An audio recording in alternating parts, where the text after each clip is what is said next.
इस घटना में सेक्टर 53 पुलिस स्टेशन को एक व्यक्ति के द्वारा एक रिटन कंप्लेंट फाइल की गई थी और उनके द्वारा बताया गया था कि 2 अगस्त को कुछ लोगों के द्वारा उनके घर से कुछ ज्वेलरी और कुछ कैश चोरी किया गया,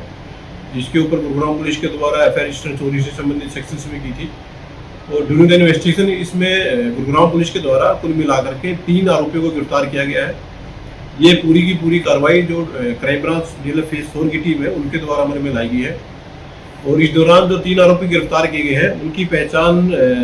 सबसे पहले रणवीर है, जो कि उत्तर प्रदेश के गांव का रहने वाला है। दूसरा जो आरोपी है उसकी पहचान हरिओम के रूप में हुई है और जो कि उत्तर प्रदेश जिला बुलंदशहर के गांव का रेजिडेंट है। तीसरी जो इसमें आरोपी है उसकी पहचान नेहा के रूप में हुई है और जो कि उत्तर प्रदेश के ही गांव चक्री की रहने वाली है। इंटरोगेशन के दौरान इन्वेस्टिगेशन के दौरान मालूम हुआ है कि ये जो नेहा है, ये नेहा शिकायतकर्ता के घर में नौकरानी का काम करती थी और इसके द्वारा इस घटना से पहले पूरी रेकी की गई थी और रेकी के बाद इनके द्वारा मौका ढूंढा गया था। तो जैसे ही शिकायतकर्ता घर पे नहीं था, इसलिए जो अपने 2 अन्य जो साथी थे उनको इस बारे में इन्फॉर्म किया और एक प्लान के मुताबिक उनके द्वारा घर में एंटर करके और अलमारी को तोड़ करके उससे तिजोरी को इनके द्वारा चुराया गया था और जिसमें कि ये काफ़ी ज्वेलरी और काफ़ी कैश था। पुलिस के द्वारा इन तीनों एक्यूज को अरेस्ट कर लिया गया है, जिसमें नेहा को अदालत में पेश करके 1 दिन की इसकी पुलिस कस्टडी ली गई थी।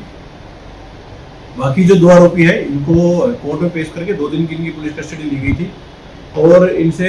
पुलिस कस्टडी के दौरान पुलिस के द्वारा करीब 30 लाख रुपए की ज्वेलरी, जिसमें कि काफ़ी मात्रा में कुछ सोने की लॉकेट और ब्रेसलेट और कुछ अन्य जो गोल्ड इंस्ट्रूमेंट हैं वो इसमें थे और 30 लाख के सोने की ज्वेलरी के अलावा इसमें करीब 1,55,000 रुपये की जो कैश थी वो भी पुलिस के द्वारा रिकवर किया गया है। विक्टिम के द्वारा जो कंप्लेंट पुलिस को फाइल की गई थी उसमें उनके द्वारा बताया गया था कि उनकी एक लाइसेंसी पिस्टल भी इस चोरी की घटना में चोरी की गई थी।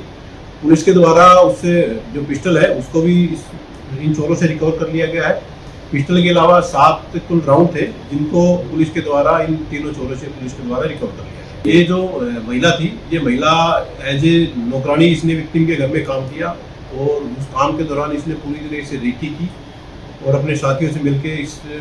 पूरी वारदात का इसने एक प्लान बनाया था। उस प्लान के मुताबिक इन्होंने वो वारदात को एग्जीक्यूट किया।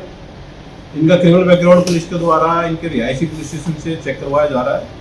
और अगर कोई पुराना इनका क्रिमिनल बैकग्राउंड होगा तो उनको भी चार्जशीट में सम्मिलित करके और फर्दर पुलिस है वो इस केस की इन्वेस्टिगेशन है वो फिलहाल। देखिए, इन लोगों के द्वारा ये जो गोल्ड ज्वेलरी थी इसको किसी अन्य व्यक्ति को बेचा जाना था, जिसके बारे में एक डीप इंटरोगेशन इन्वेस्टिगेशन पुलिस के द्वारा की गई है इन लोगों से। और इससे पहले कि ये लोग इस ज्वेलरी को कहीं बेच पाते, पुलिस के द्वारा इनको अरेस्ट करके और इनसे ये काफ़ी मात्रा में लगभग 30 लाख रुपए की ज्वेलरी है ये रिकवर की गई है। इसके अलावा जो वेपन था वो भी पुलिस के द्वारा इसमें है जो रिकवर कर लिया।